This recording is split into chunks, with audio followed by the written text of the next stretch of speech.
It's the Fellowship of the Geek Show, a weekly podcast about comics, the comic book industry, and other geek pop culture. Music courtesy of Manny the Martyr. And now, on with the show!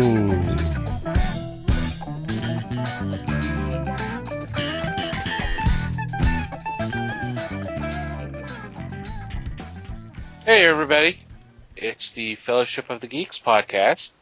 My name is Thomas Chick, and joining me for this episode is Mike Marlowe. Hey gang. Les Webster. Hello all. And Liz Newman.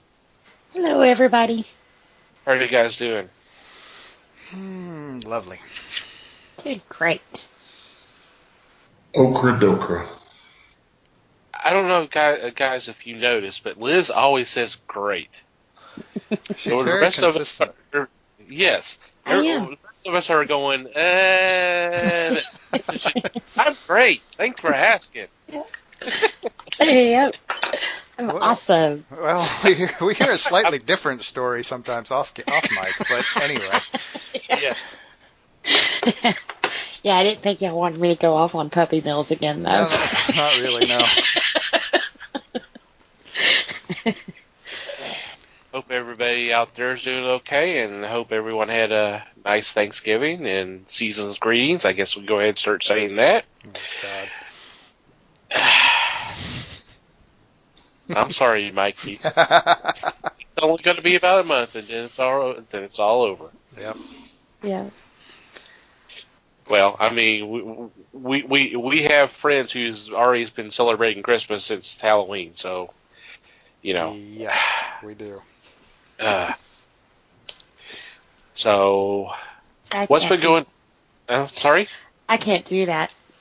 I just put satellite radio in my car, and I kid you not, there's like 6 stations nonstop Christmas music, and it's like, what the hell? Oh, yeah. I think some of our local stations literally started up the day after Halloween, Yes, they do. Oh man. and it's just going. And my understanding is that the satellite radio, they have one station that they keep going all year round that's Christmas music. So, I Oh, mean, wow. you can avoid it, obviously, but, Yeah, of course, yeah. But see, I'm still discovering the channels. right. So it's like Christmas music, country, Christmas music, rock. Mhm. So what's been going on in your corner of the galaxy? Well, gosh, I already can't even top that. But no, this is. I'm gonna lead off with sadness. I don't really have anything to report this week. I got kind of a big bag of nothing this past week.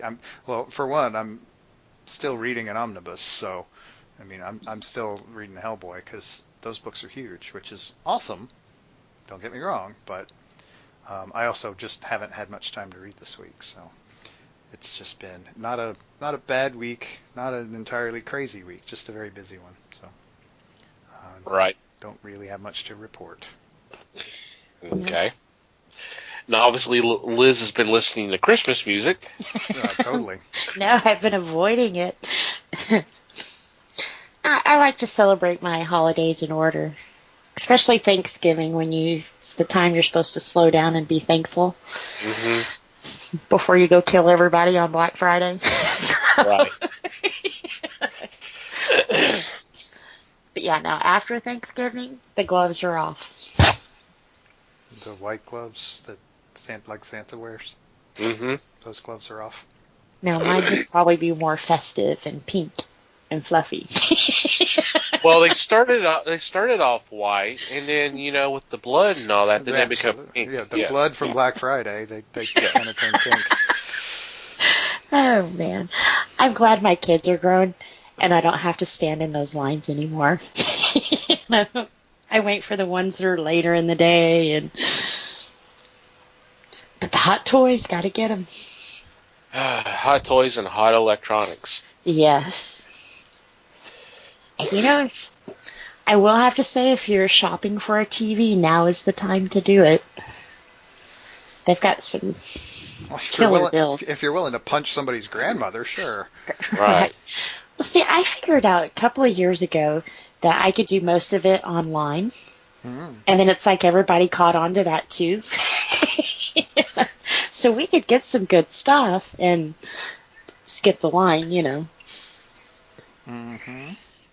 Well, some of this is not new. I remember back in the day, and maybe you guys might remember this, and maybe you out in the audience may be old enough to remember this. Remember the Cabbage Patch craze? Yes. Oh yeah. People literally fighting over those goddamn dolls. Literally almost doing a tug of war. Yep. And that's just one of many. That is just one of many. Yes. What Furby. was sweet was that year my sister got a job throwing papers and bought me and my other sister a Cabbage Patch doll. Aww. And that's sweet. Yep. And then the next year was the Michael Jackson dolls. That my dad almost went to jail getting us one. Yeah. Good times, good times. If you say so. I mean, geez.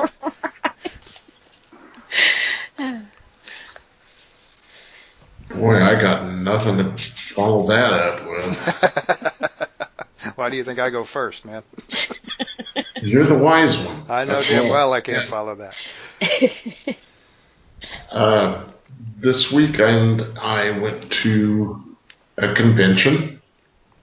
Ooh. Was able to get some autographs from some artists. That was a lot of fun. But it was a very small location. But I enjoyed that because it was pretty comfy. Gave you a nice, I guess a warm feeling A little about more attending. personal feel. Yeah. Yes, sir. Was there a lot of people? No. No. But they did have some named guests, and I was very happy about that.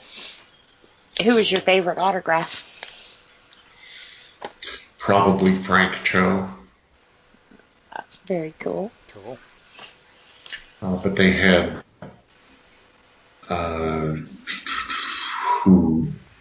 John Timms, Carrie Nord. As far as celebrities go, they had Michael Bean and his wife. And like I told Thomas, one person I wish I'd ponied up for a signature was Ray Wise from Twin Peaks, among other things. They had 3 members of the Twin Peaks cast there. Although one was not present because her house was in the area that was devastated by the fires. Yeah. Man. Yeah. And as far as I know, they still hadn't heard from her. I hope to God that someone's heard from her and she's safe. But Was that Flynn? it was Cheryl Lee. Yeah. She played Last I Laura saw- Palmer. Yeah, she was Laura Palmer. Last I heard was they had not heard from her, and they had moved her ticket to a later flight, hoping they can hear from her and get her out, get her out here. But if she still wanted to come, because obviously she had higher priorities, Yeah. you know. But I hadn't heard anything more about it, so I hope she's okay. For me, and kind of catching up on reading, I got a little behind. I did pick up another Epic collection. You know, I talk a lot about these, and this one is the X-Men, and it's called The Sentinels Live. And this actually collects the final part of the run of the original X-Men, up to issue 66, I believe.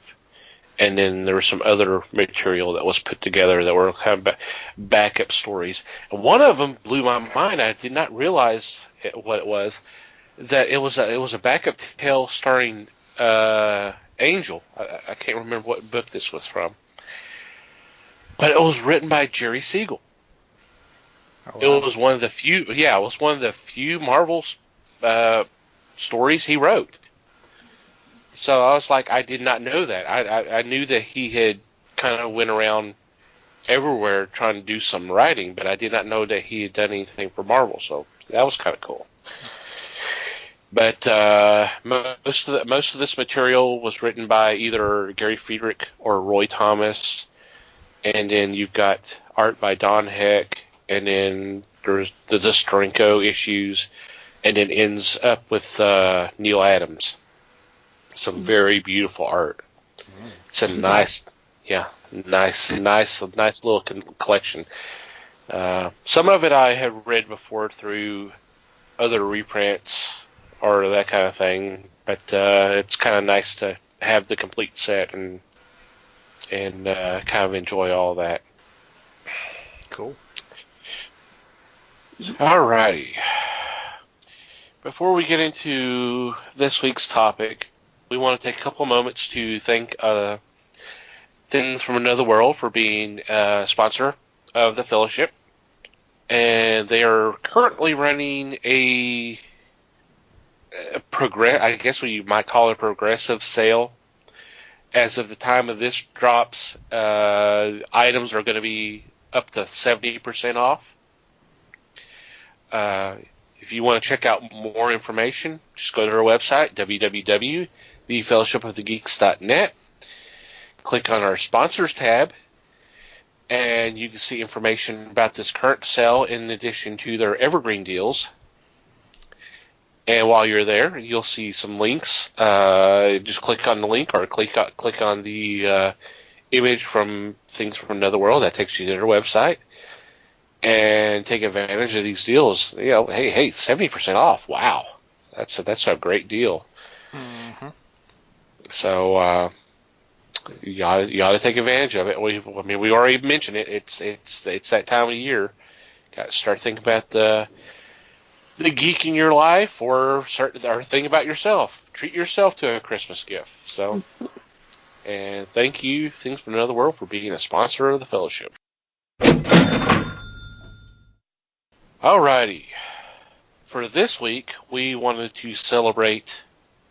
And it's kind of funny because Mike's already talked about this, already groaned in about Christmas, but here we're going to be talking about Christmas today. Uh-huh. Lucky me. Yay! Yay! November 18th mark the 35th, I believe 35th. Yes, 35th anniversary of a film that not too many people saw at the theaters. And I don't want to sound like I'm boasting, but I went to go see it, but I was basically invited to go see it. It was not one that I would have, I had not even heard of this film. I was invited by parents of a friend to go see it. I'm like, oh, okay, sure. And thought it was a fun film. Liked it. I didn't think anything more about it afterwards. And now it's a classic, and it's played every Christmas, especially Christmas Eve and Christmas Day. I mean, there's even a marathon, 24 hours of it. And the film I'm talking about, in TNT. Mm-hmm. TNT plays it too. And the film I am talking about, obviously, if you hadn't figured it out by now, is A Christmas Story. And this is based off was it a short story? I know the book was In God We Trust, All Others Pay Cash, but I don't know if it was a short story or if it's just many stories and incidences that just kind of were pieced together to make the story. But it's a fun little film. The book is from Gene Shepard. It's based on his experiences, and he actually does the narration of the film. and of a particular Christmas, and I don't think they actually mentioned a particular year, but it was the year that he wanted the Red Ryder BB gun that has the compass in the stock. Just a nice little film, great cast, with Peter Billingsley playing Ralphie, Melinda Dillon and Darren McGavin as the parents, and just a nice little cast. It's a fun little movie. So we figured we would take some time to kind of talk about the film, reminisce, and all that, and kind of just celebrate its anniversary. So with that, I am going to shut up and let someone else have the floor. Do y'all want me to go first? Go for it. Okay. Wow, this is probably like our Christmas movie. I probably have so many just family memories attached. It's crazy because one movie, it's so many memories attached to it. James, my oldest son, one year he wanted a BB gun for Christmas. So of course, we did bought him the movie, made him watch it. We had his teacher telling him, "You'll shoot your eye out." We had the grandparents telling him, "You'll shoot your eye out." But lo and behold, it wasn't James who shot his eye out. It all started with a redneck birthday party. Brandon was turning probably like 3 or 4. And it's December time, so it's cold outside, but it's not too cold. Nights are cold.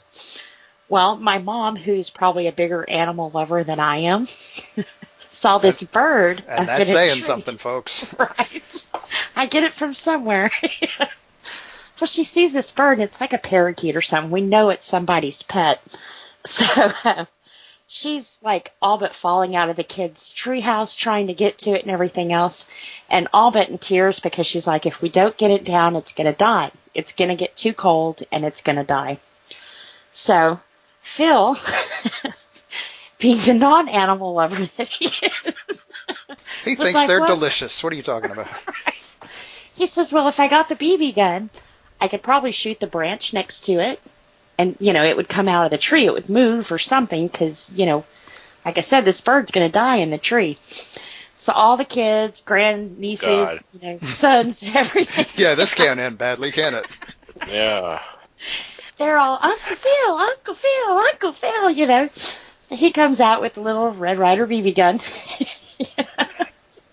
Goes to shoot the birds, by the branch, not the bird. Well, right at the time he pulled the trigger, the bird happened to look down. So he shot this bird right through the eye. Now, of course, like I said, you've got all the kids around him. Uncle Phil, and it was, oh, Phil. Wow. So quickly the birthday party swung over to a funeral. And I'm trying to hold it together for the kids, I can't believe the dumb luck of this whole thing, And so we're burying this little bird, and they're all like, rest in peace. And we get to James, and he's like, God, please let him have a good life. And about that point, I just lost it. I couldn't hold it back anymore because I'm thinking, man, this bird's life's gone. If he was going to have a good life, he should have already had it, So now the going joke around Christmas time is you'll shoot your eye out. My sister got Phil this little bird, blacked its little eye out. Wow. So, yeah. I mean, oh wow, it was something. Something. Yeah. It was something. Something. Not sure what, but it was something. Right. So if we would have stuck to our guns and not got James the little BB gun. Stuck to our guns, right. But yeah, I couldn't believe it. I mean, it was a BB. If it would have hit the bird anywhere else, it would have bounced off him, So it wasn't one of those crank, pump it up actions or anything like that. It was just a little BB gun. Just not meant to be looked at. And then, of course, every year, we don't like to cook, so we go to eat Chinese food every year for Christmas. Yeah, rah, rah, rah, rah, rah. So. Wow. That was wrong. I mean, it's part of the movie. But yeah, like I said, there's a lot of traditions we have based around this movie. So definitely one that's close to our hearts and just really, really funny. Really, really funny. But to us, it's just not Christmas until it's watched at least once or 500 times before Christmas time, you know. Not Christmas until you shoot a bird. Right. But I will have to say, everybody cleared out from the birthday party and went home. So it was like, oh, yeah. I'm sure. They're afraid to get shot. Right. Or Oh my got God! a cake, He huh? killed the bird. So what else he's gonna do? He might get mad with the kids. Yeah, we don't want to know what he's going to do to top that for the Right. party. Right. Just no. If Just the not. bird didn't do anything and it's dead, what he's It's gonna dead. do with us? But they did bury it and everything, you know. Had a nice little funeral. Yeah, hiding the evidence.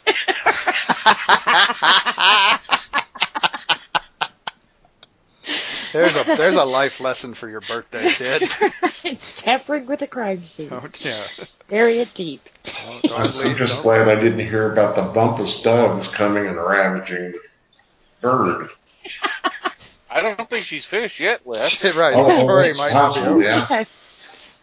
It wasn't dogs ravaging a bird, but one year I did cook a turkey, and I was really proud of this turkey. It came out really good compared to the year before. But we go to cut into this thing. It's got a bullet in it. I kid you not, a bullet in a freaking turkey. See, I'm not allowed to cook turkeys anymore. Was it smiling or? Yeah, it was pretty bad. And of course, she called the little number they have on the package, and she's like, "Well, you know, they're not free range." And it was like, "Well, you know, there's a bullet in the turkey. Do you want a picture?" No, my husband didn't shoot the bird. Careful, he might.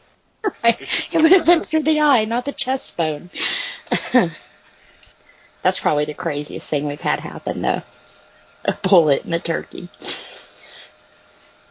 I don't know. That doesn't quite rival the parakeet story, but anyway. I don't know. It's a close second. It is, granted, but ugh. We just don't have good luck with birds. So you don't want a parakeet for Christmas or anything, huh? No. Probably not a good idea. No. Wouldn't be safe over here. Now back to the movie.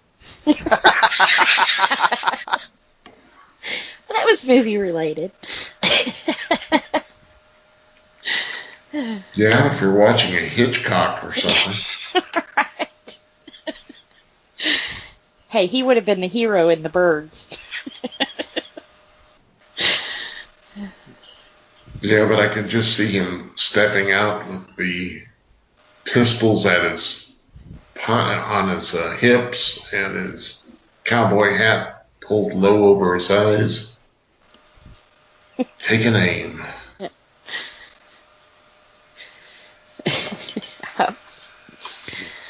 Little Dirty Harry.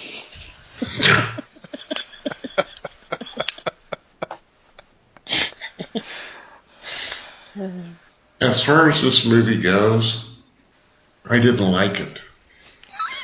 Oh, no. That is to say, I loved it. I thought it was hysterical on so many levels. And I, too, saw Christmases in this movie that I had experienced. Oh God, he does have a My parents arguing about decorations, or no, I did not receive a bunny outfit for my Christmas gift. What about a major award? Yeah. Oh, we had a major award, yes. But this movie worked so well with one-liners. It evoked memories of various Christmases or just gatherings with family. The distractions of the neighbors, the trek to the department store to visit Santa, all of it was real. I remember reading the short story in a men's magazine, and it struck me as funny then. I read a lot of Gene Shepard work that was then published, usually in book form. But this movie has gone from the celluloid to a musical on Broadway. And even that is a funny situation to sit and watch. This too, for me, is one of those gotta watch Christmas movie because it ranks alongside some of the better ones, like Miracle on 34th Street and the Jimmy Stewart film also. It's a Wonderful Life. Pardon me? It's a Wonderful Life. Thank you. Santa Claus versus the Martians. Yeah, that was the one I was thinking of. Yeah. And it led straight into Santa Claus and the Easter Bunny, Ice Cream Bunny. So, yeah, I love this movie. I thought it was such a good, feel-good story with a lot of humor, some great acting, and some choice one-liners. Yeah, there are several elements in this film that are very identifiable. I mean, you may not have something exactly like what happens, but you recognize some of the stuff that goes on in your own life, whether it's something crazy with the family or just something at school or just whatever with friends, that kind of thing. It's definitely a very identifiable, and it's got a great heart. It really does. But I mean, there's a realism to it. The fact that the whole thing with him using the secret decoder, trying to figure out what this message is to help out little orphan Annie, and the message comes, drink more Ovaltine. and then his response, especially the look on his face, is just like, a commercial, a crummy commercial. There's a lot of great. You talk about the one-liners. Yeah, the one-liners are great, but the facial reactions are awesome too. There's a lot of great, just kind of, did that just happen? That kind of thing. I love this film. I may not watch all 24 hours when it's on, but I will stop down and watch it, and then maybe a few hours later I might turn back over and watch it again, because I won't watch it again for about another year. I try not to watch Christmas during the year, but it's a fun movie. It's a fun movie. And seeing Darren McGavin as in that way, I love Darren McGavin. I think he was a fine actor. But just him as just kind of this, what's the word I want to say? Beleaguered? Yeah, I guess that would work. it's just I love him. I thought he was great. I thought that was some choice casting there. I mean, like I said, the cast is just great all the way around. My understanding is that he was not the first choice for that role, though. Right. But that doesn't mean he wasn't perfect for it. That happens all the time. Does. Who was listed as first choice? Nicholson. Yeah, Jack Nicholson. Hmm. Which I actually have a hard time picturing. Yeah, I mean it would help for name recognition, but yeah, I don't think I think it would. Honestly, I think it wouldn't really work. I think that would not be good. That would have been a good choice. Not that I say that he couldn't do it. I just don't think it would be the right fit. Yeah. In my opinion. Yeah, we're having that problem again where we like a movie so much we can't talk about it. Yeah. Well, and it's hard to pick one funny part because it was all just so funny, you know. Like when the kid got his tongue stuck to the flagpole, your mind flashes back to when my sister tricked me into licking the ice cube tray when they were metal. Wow. So it's Back like in you the could day when they were metal, yes. really sympathize with them, you know. Or cussing in front of your parents. You meant to say fudge, it just didn't come out as fudge. So a lot of Yeah, related. that'll get you a spanking quick. Oh, quick. And a sermon.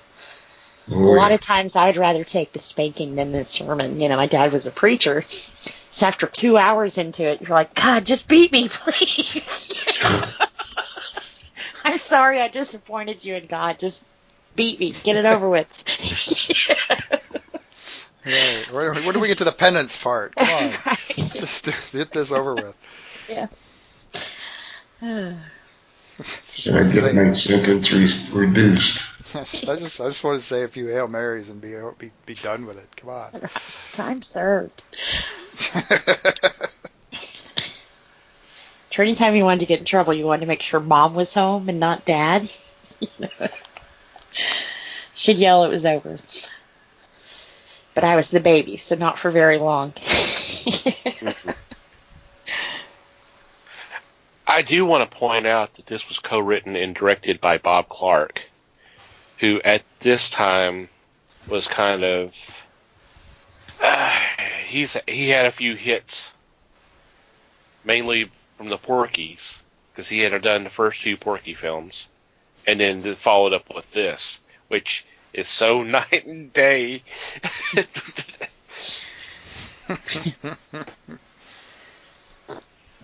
And then he followed this up with Rhinestone. So, I guess the hit parade was over at that point. Oh well. Yep, had a good run. What are your thoughts, Mikey?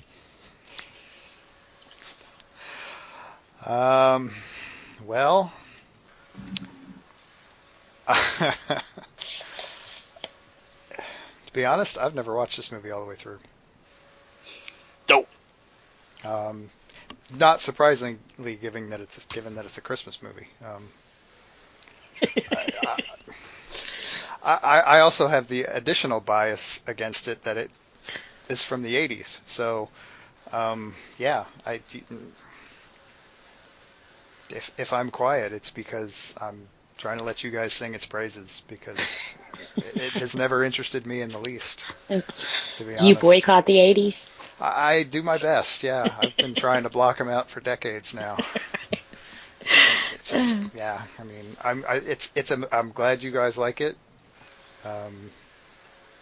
It's well outside my wheelhouse, so, you know.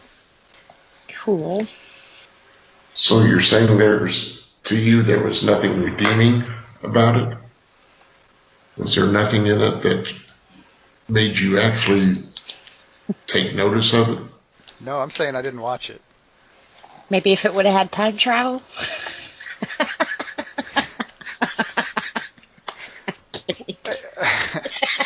Maybe a Phil I know would how you shoot a feel about bird. time travel.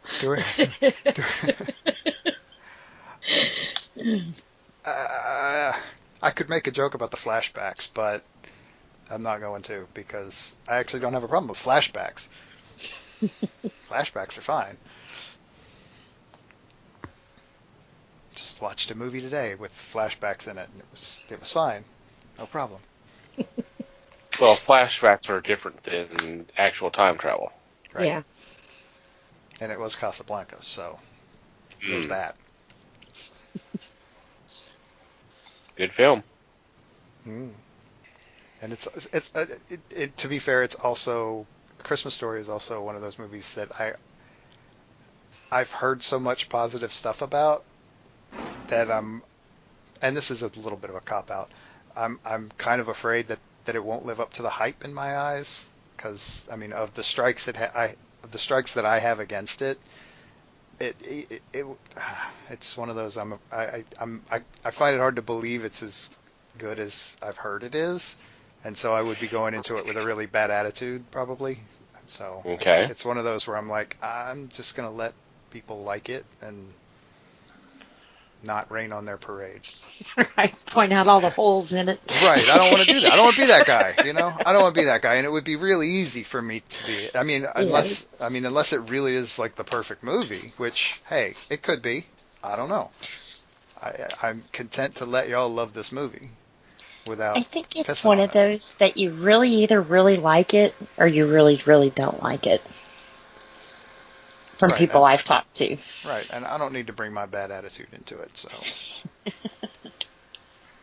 Yeah. I'm glad you guys enjoy it. Well, as I pointed out, this was a film that no one really paid attention to when it first came out, and it took a long time before it got to the way it is now. Classic status, yeah. I swear it's been in the last 10 years. Yeah. Yeah. I don't know. I don't know what made it happen. It just seemed to kind of come out of nowhere.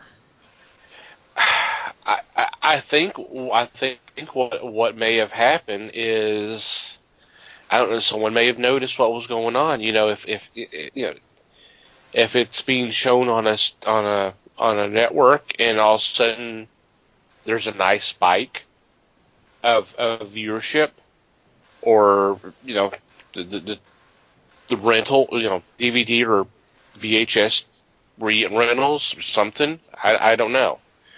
Yeah. Because it hadn't been it's only been the last about the same amount of time, maybe even less. All of a sudden, there's a ton of merchandise for it. Mm-hmm. Right. Yeah. And even go ahead.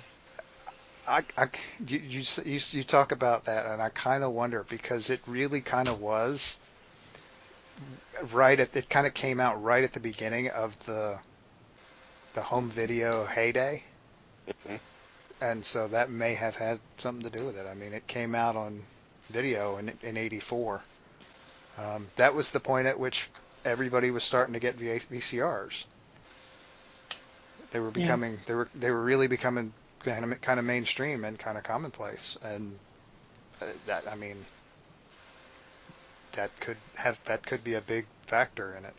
Mm-hmm. And it kind of built a quiet cult following until they started really showing it on TV. Yeah. Like I said, 10 years ago or so. Well, I mean, so much so that the house that the movie was filmed at is now known as a Christmas Story house, and it's turned into a tourist attraction in Cleveland. They got it all decorated just like very similar to the way it was in the film, complete with that lamp. And now just this year, they've taken over the house next door, and that's a place where you can actually rent a room and stay the night there.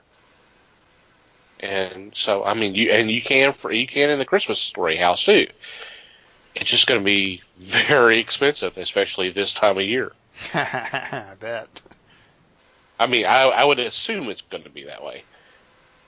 I mean, I don't know the prices per se, but I would think it would be it would be very hard to reserve the room. Yeah. because everybody would want to be at that house for Christmas. At this point, yeah. Yeah. You'd have to reserve that back in the summer. If not earlier. You'd probably have better luck getting tickets to San Diego Comic-Con. Okay, here's a little follow-up for you guys. Turner Broadcasting has maintained the ownership rights to this, and they started playing it on TV, TBS, TNT, and TCM in 1995. The marathon, 24-hour marathons didn't start till 97. Okay, so it's been a little more than 10 years. But still, I mean, you're talking, what? 10 years after the film came out, yeah. And then it still took another 2 years before they even started doing the marathon. Mm-hmm. Well, they probably saw the spikes, and they're like, Yeah. What happens if we play it for 24 hours? But not only that, there's, like us, Christmas Eve, we turn it on that channel, and we don't change it until, whenever it finally ends on Christmas Day. So I think people doing that, you probably got more people going, what is this? And there's nothing else on. Well, in fairness, I mean, doing that lets a lot of the staff at the network kind of have Christmas Day off too.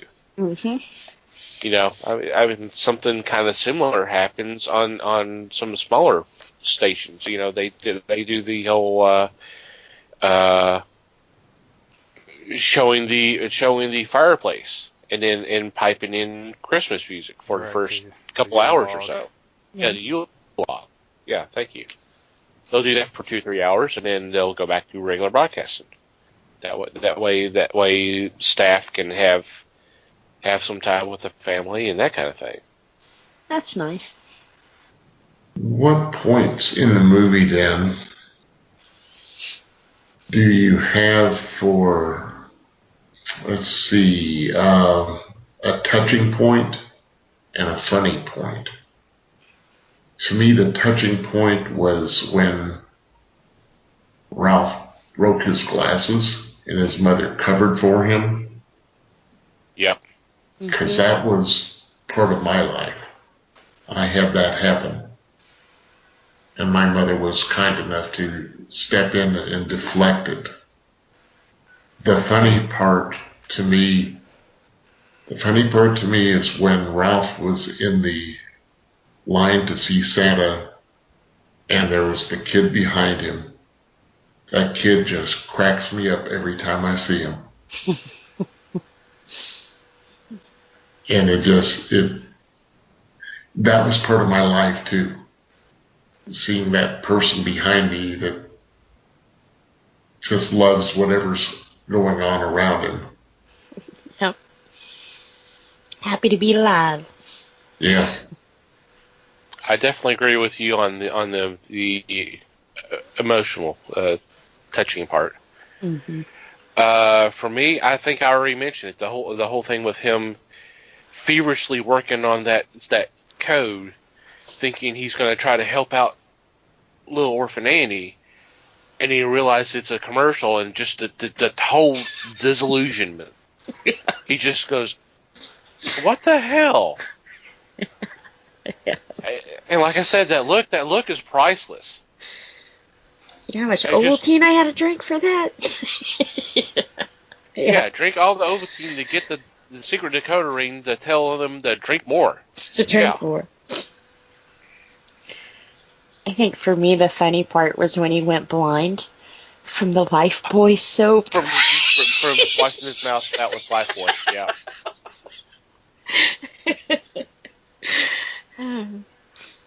Well, and another one was the whole fight over the lamp. Yeah. Mom did not want that lamp, and certainly did not want it to where everybody could see it. In the living room window.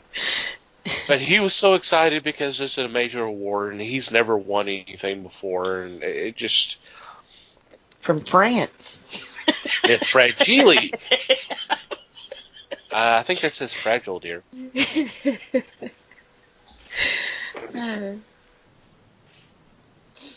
But when it got there, they thought it was a bowling alley in a box. Well, they weren't going to sell me a bowling alley. They're just going to send me the deed. I'm like, really? In a box that big? The deed? Okay. Although that still was a pretty big box for that lamp, True. Awful lot of padding for that lamp, too. Yeah, we saw how easily it broke. Maybe it needed it. I guess so. Well, it was Brad Geely, so. And you mentioned the whole thing with the flagpole. Like I said earlier, I was invited to go see this movie with a friend and his parents. Well, they had seen the movie. So I think it was like his mom asked me if I wanted to go. I'm like, oh, okay, well, let me call and get permission and all that.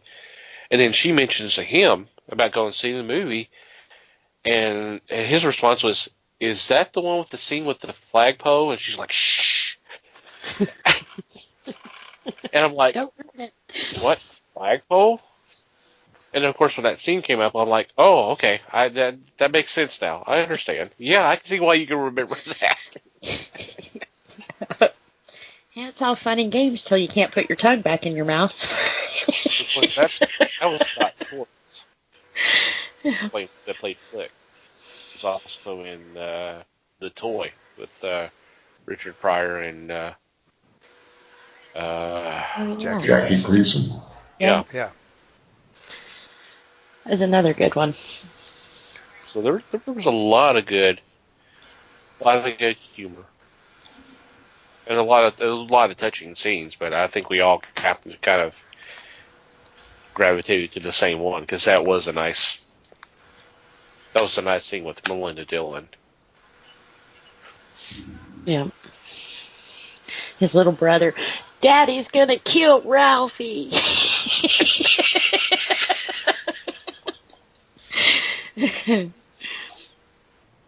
And as far as Randy goes, Randy getting his presents would be just a swoop in, grab it, and swoop out. And that just struck me as so funny because that was my brother. He would go, Gary, and he'd just, and be gone.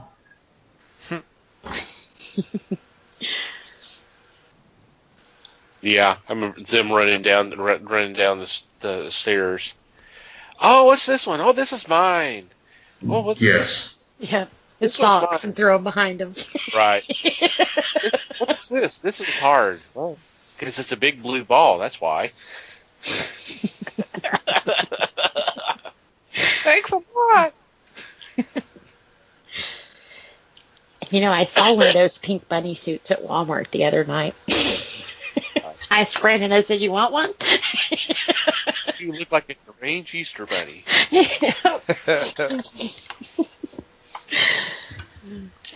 I'm not allowed to buy stuff like that at Walmart. See, I encourage it.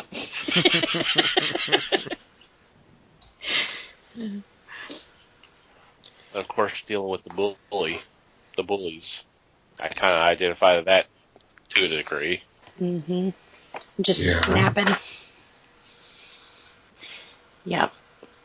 I think we all have that point, though, Mm-hmm.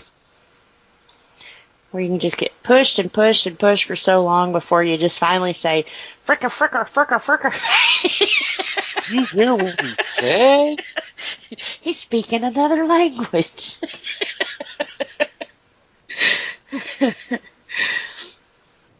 Yeah, exact word is Scott Farkas. Yellow eyes, if I'm not mistaken. Yep. So help me God, they're yellow eyes. Boy, his little brother got the heck out of there. He was mad. And what was his toadie's name? I can't recall right now. Grover Dill. Yes. Grover Dill, yeah. Scott had yellow eyes and Grover had green teeth. Wasn't that what it was? Yes. So, Well, since I'm sitting now with my leg lamp lit up behind me, Woohoo! I'm about ready for the Christmas season. So I'm ready to see this one again. Yeah, I hadn't. It's been long enough. It's been about a year, so it's about time to see it again. I think you're right. yeah. Won't be too much longer. I'm sure someone's going to show up before Christmas Eve. Well, let's all plan on going to Thomas's. No, let's go over to Mike's. He hadn't seen it. We can make. That's true. Yeah. We can make him, yeah. Yeah. I'll bring the juice and muffins. Leftovers from Sunday morning. Yeah.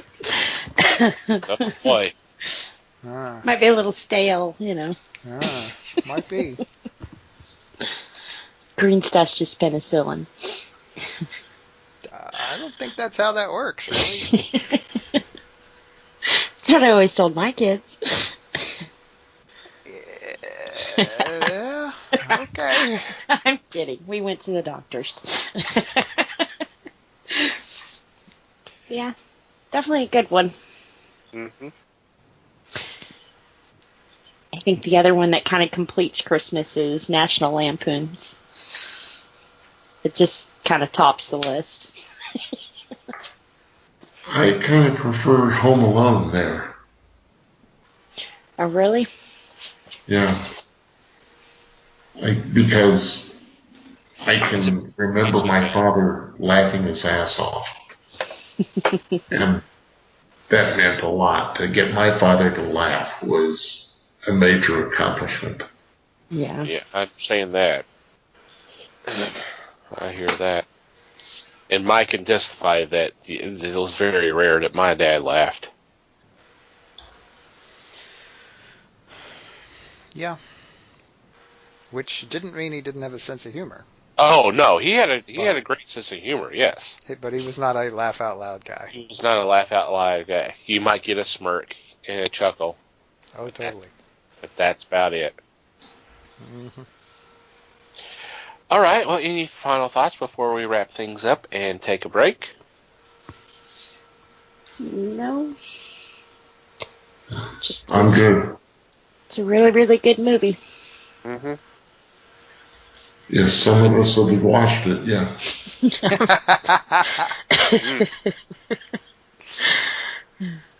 No, I can't do that. It's one of those that you either latch onto or not. Yeah. Yeah. For sure. And that's fine. It's just not dark for some of us. Kidding. Whoa. Until you start shooting birds, yeah. Yeah. He's like, I'd watch that story. I'm not sure what's more disturbing, that he actually pulled out a BB gun and shot the thing, or that you had to struggle to keep from laughing the whole time. It's kind of one of those things you had to have been there, because the kid's little chants, Uncle Phil, and then it was, oh, Uncle Phil. The crowd turned on him, right? Yeah. So it's just kind of, oh man. They said I kept it together until he prayed that it would have a good life. You're like, oh man. I'm sure in his position, Uncle Phil was going to have a real hard time convincing anybody that wasn't on purpose. Right. Well, you could tell the look on his face. It was kind of a, oh shit, what did I just do? Especially with the kids all around him. It was like, whoa. To be witnesses. Well, that seemed like a really good idea at the time. And if the bird hadn't looked at him, it would have been fine. Like I said, when it hit him and bounced off, that was the kind of low-powered BB gun it was. But it did teach the kids a good lesson.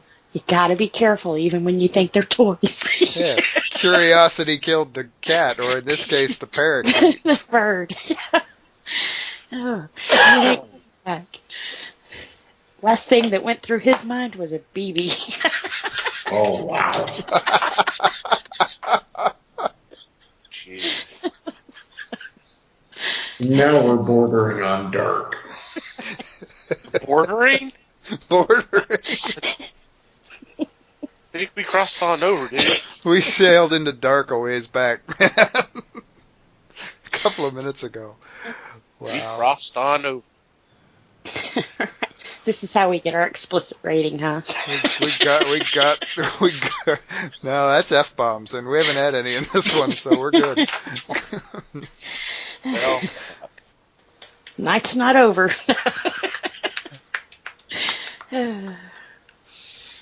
Yay, something to look forward to. yeah, we're not through yet. Well, on that note, we're going to take a quick break and come back with our weekly picks.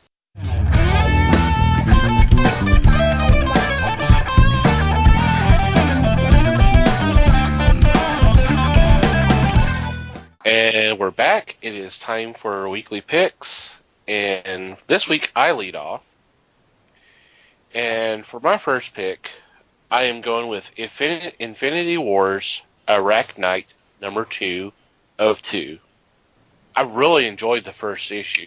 This is obviously is a kind of a part of Infinity Wars, and with this, apparently the universe has been redone where the heroes have been kind of merged into one, and in this case, this is Spider-Man and Moon Knight put together.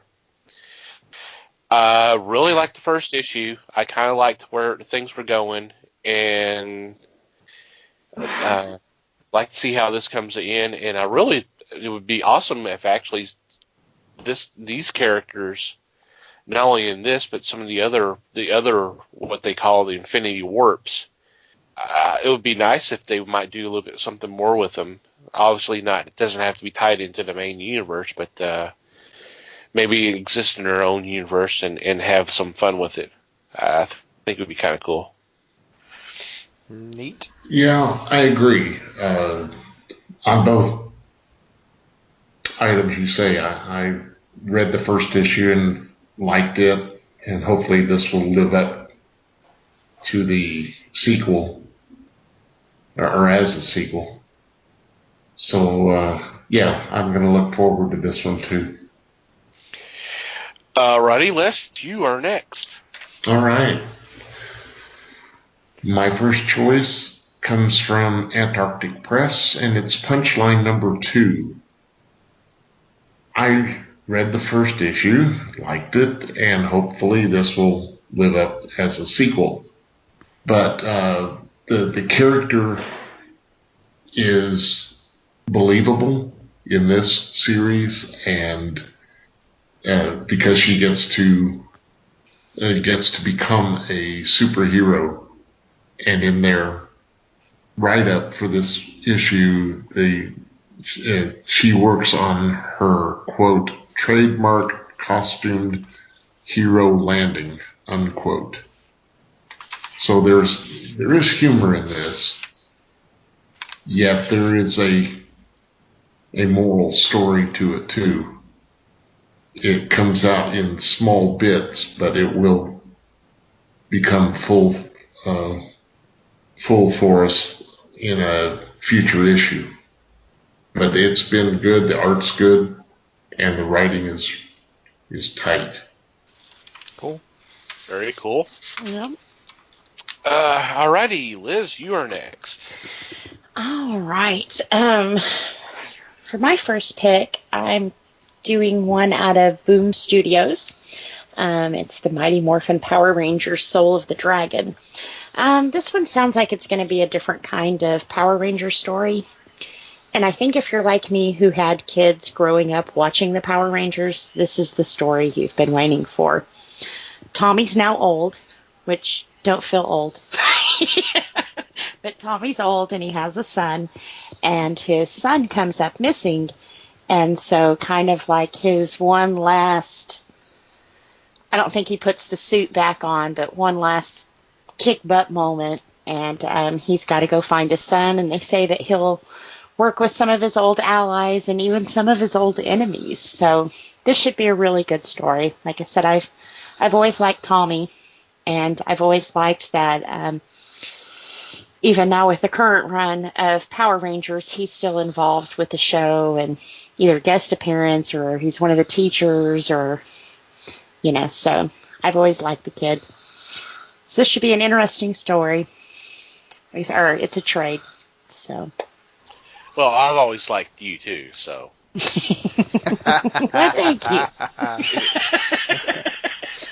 I'd see where I went with that was he sure plays a mean pinball.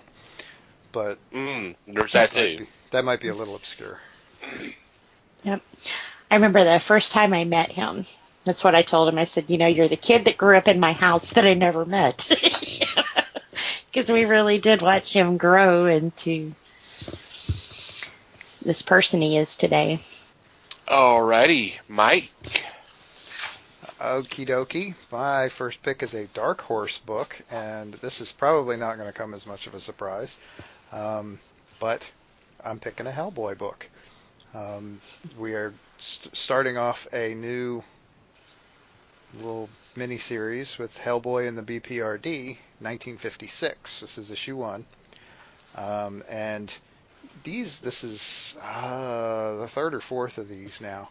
And this one's going to be fun because we're right in the heart of the Cold War here, so I think maybe we might see some Soviet-type stuff. And who doesn't love the idea of supernatural Soviets? A supernatural Cold War story, so should be fun. Mm-hmm. Sounds pretty cool. Yes, sir. Alrighty, I am up again. For my second choice, I'm going with DC Comics, and this is a hardcover collection, which I don't think it has been put together before. It's called Aquaman, The Search for Mera. And this cover collects issues 40 through 48 from the original run, and this the date on this is 1968. And this is where Steve Skeets and Jim Aparo take over the book, which I have never read this story, so it's going to be kind of cool to actually check this out. But obviously Mera is missing, so he's desperately trying to find him while things are kind of going downhill in Atlantis with someone trying to take over the ruling over the I was going to say the land, but I guess it's still the realm. And then of course you got to have Black Manta involved as well, so be kind of cool to check this out. Now, was those the stories that kicked off her story? I'm sorry? Were these the stories that kicked off her line? Mera? No. I mean, Okay. this was back from 1968. Oh, never mind. Yeah. Sort of in a way, maybe. Yeah. Oh, I mean, long time ago. 40 years ago, yeah. Just now doing a follow-up. Yeah, you know. You never know. Never too That's late what for a I- sequel, right? You know. Right. We were just talking about their delays. Oh, wow. That would be a hell of a delay. Just think of the 40-year sequel for Halloween. Not saying there's not precedent for it. That's all. Alrighty, Les. Coming from IDW Publishing is Marvel Action Spider-Man #1. This looks to be an all-ages version of Spider-Man stories. They'll all be new stories with Peter Parker and his new friends, Miles Morales and Gwen Stacy. So you've got Spider-Man, Parker, Spider-Man, Morales, and Spider-Gwen coming into this publication. So, yeah, try this one out because since it is all ages, it'll appeal to everybody. So this is the new version of Spider-Man and His Amazing Friends?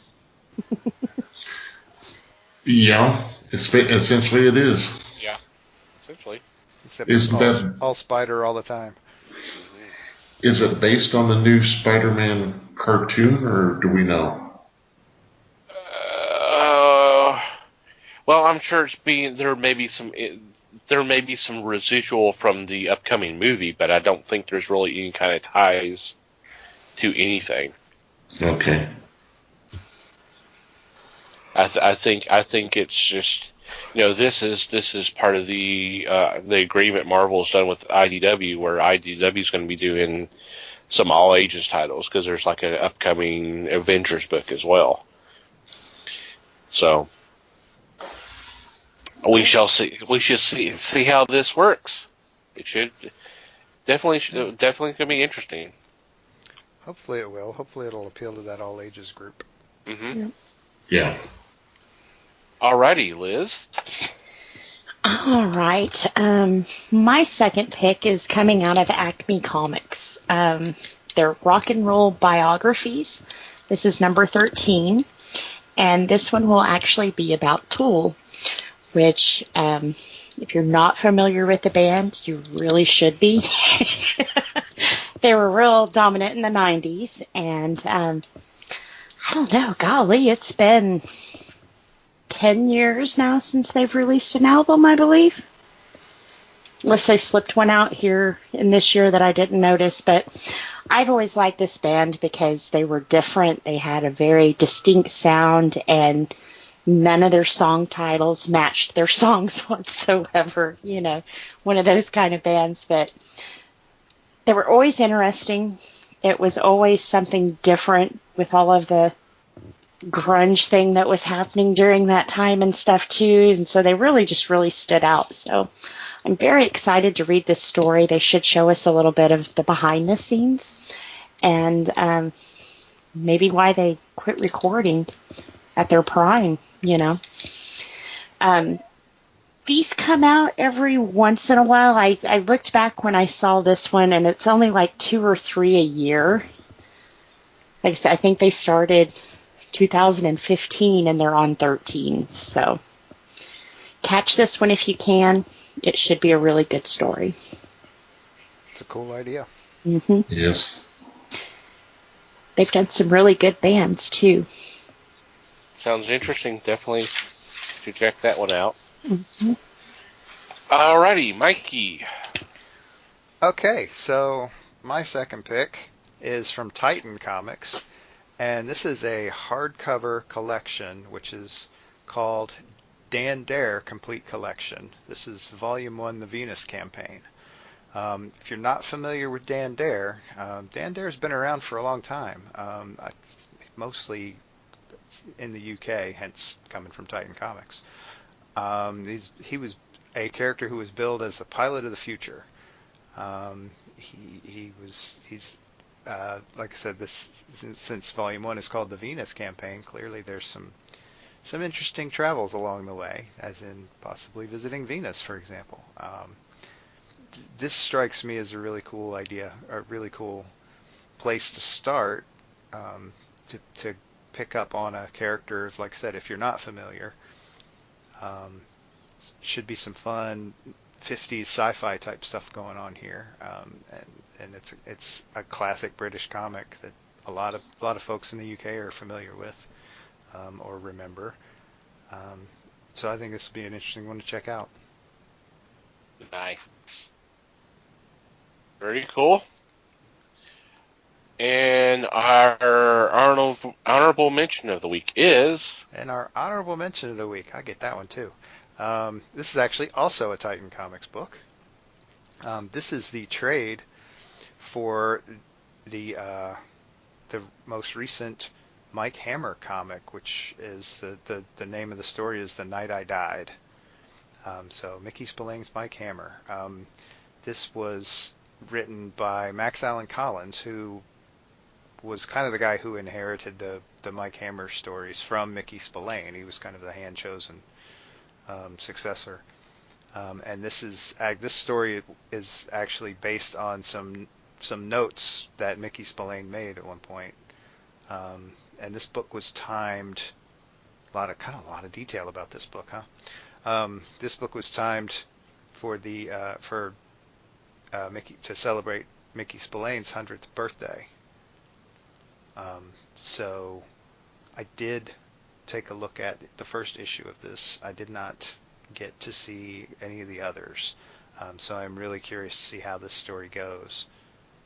Mike Hammer is a lot of fun if you're into that whole noir detective thing. Very cool. Good choice. Yep. All right. Any special shout-outs or mentions this week? Don't think so. All right. With that, we'll go ahead and do our regular shout-outs. First off, we want to thank Manny the Martyr for supplying our podcast with the awesome music. You should really check these guys out. We'll have a link in the show notes where you can listen to. I believe they have 2 EPs. I think that's it. Sounds familiar. Yeah. So thank you guys. Secondly, want to thank the fine folks on Twitter, known as the Pottern family, for spreading the word of the fellowship by retweeting our links. Thank you very much, guys. If y'all are looking for some other podcasts to listen to, what we highly recommend is just go to Twitter and do a search, #Pottern family. That's all one word. And just scroll down. If something catches your fancy, just download that episode, and who knows, you may pick up a couple more shows you want to listen to on a regular basis. That would be awesome. And thank you guys once again for your support. And finally, you, dear listener, we appreciate you downloading and listening to today's episode. We do appreciate your support. We'd love to hear from you. If you have any kind of feedback, whether it's questions, comments, suggestions, complaints, observations, whatever, please contact us. And there are several ways you can do that. You can go to the website and click on the About Us tab, and there's a contact form that you can fill out. Or email, and the email address is email@thefellowshipofthegeeks.net. You can contact us through our social media, and we would love for y'all to follow us there as well. On Facebook, we are The Fellowship of the Geeks. And on Twitter, we are @FellowshipGeeks. And if you like to follow our personal accounts, please feel free to do so. Mike can be found at Mikey Geek. Liz can be found at Newman_L. And I can be found at Tom TC Geek. And wherever you download or listen to our episodes, whether it's through iTunes, iHeartRadio, Google Podcasts, Stitcher, Spotify, or YouTube, we would appreciate it if you would take a little time to rate our show, and review would be awesome as well. We greatly appreciate it. Any final thoughts before we say goodbye? Thanks, everybody. Thank you. Thank you very much for listening. Mm-hmm.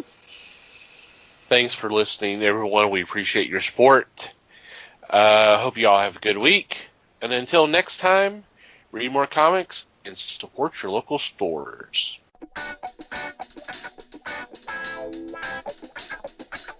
We thank you for listening to the show. Comments, suggestions, and questions can be sent to email@thefellowshipofthegeeks.net. You can follow us on Facebook at The Fellowship of the Geeks and on Twitter at Fellowship Geeks. Until next time,